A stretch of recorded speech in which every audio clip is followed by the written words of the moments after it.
Welcome to Lad's Garage. Today we're going to start with building little glider bikes, I guess you consider them. Something like that right there. No pedals. For little ones to learn how to ride a bike. I got dirt on my face. How'd that happen? Blood circle. Blood circle. Alright, we're safe. Open sesame. Cut away, cut away. Don't cut your leg off.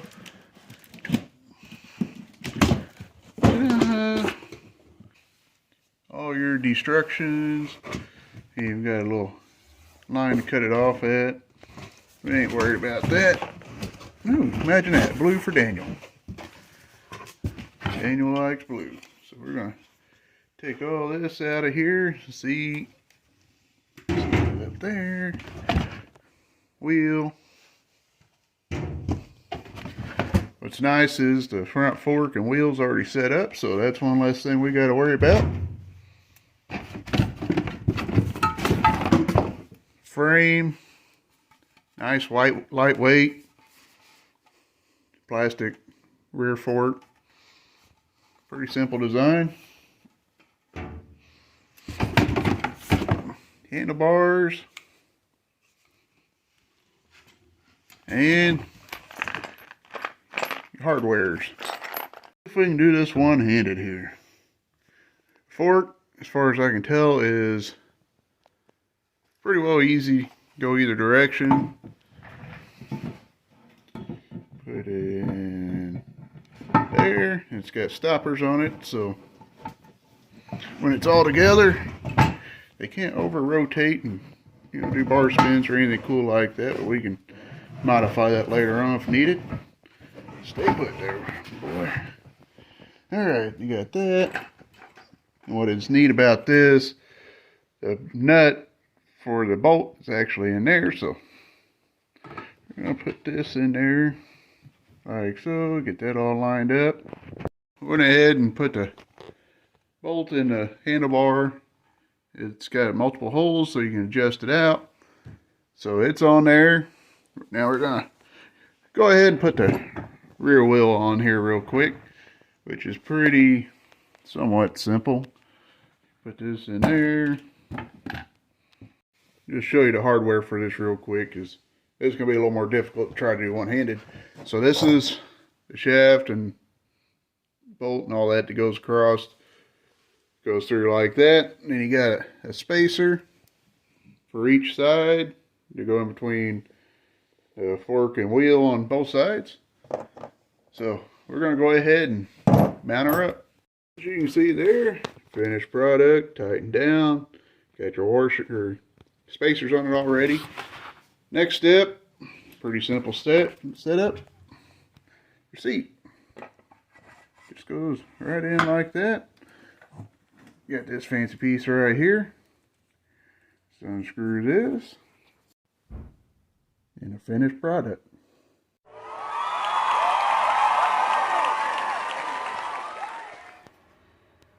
Well, now that we got the kids' bikes out of the way, or balance, I thought they call them balance bike. I don't know what they are. No pedals, no gears, none of that fun stuff. But we don't have much left as far as the bodywork goes here on Intimidator. Other than we got this old door here. We got our duct tape numbers. Got my old gut. But before we start doing a little restoration on the door here, get in here. You can see you got these little pop rivets that just didn't die whenever we drew the pop rivets out. So I'm gonna finish popping them out and maybe sand the door down and start putting a little on it. Rust-Oleum, you know how we roll. And we just really, I don't think I'm gonna get all crazy with the paint, because as far as sanding, because this side over here is nice and smooth. The side over on the other side, we might have to hit the roof a little bit, don't get me wrong. But the other side had more texture to it than a blind man's reading book, you know what I mean? But this side over here ain't bad, so we might just rough it up a little bit. Just go jab, jab, and put a little spray paint on there. And I think we'd be good on body work. Other than figuring out what we're going to do on the front fenders there.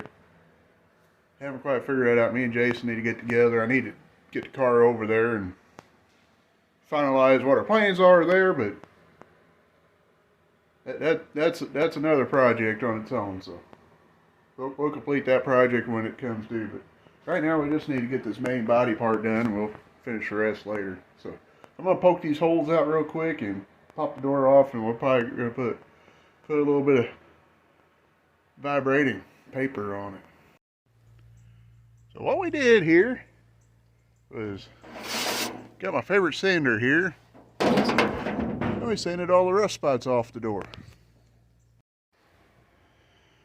For those of you that aren't familiar with it, this particular wheel is more designed for removing rust and paint and things like that. We'll add Bondo in on it. But the numbers that were on the door were so stuck on there that I wasn't going to waste my time trying to get it all off. So, well, it just, you know, the sander wasn't going to take that off. Let's just be honest. And I don't want to spend hours out here, you know, that thing there, probably 30 minutes, that whole door, sanded down, nice and smooth. So now we're going to put it back on the car and put a little restoration on it. I don't know. That'd be a pretty psychedelic look. Did the whole car that way. Two-tone it, you know, the sanded down metal with the, you know, black top or whatever. That'd be forever, man. Y'all know the difference between Intimidator and his paint job? The paint runs. Oh man, that was horrible. But we got some black on it. I don't know what else to say onto that other than go hit the like, subscribe button on both this channel and our Trucking Diaries channel. And we'll see you out on the big road on the Trucking Diaries channel.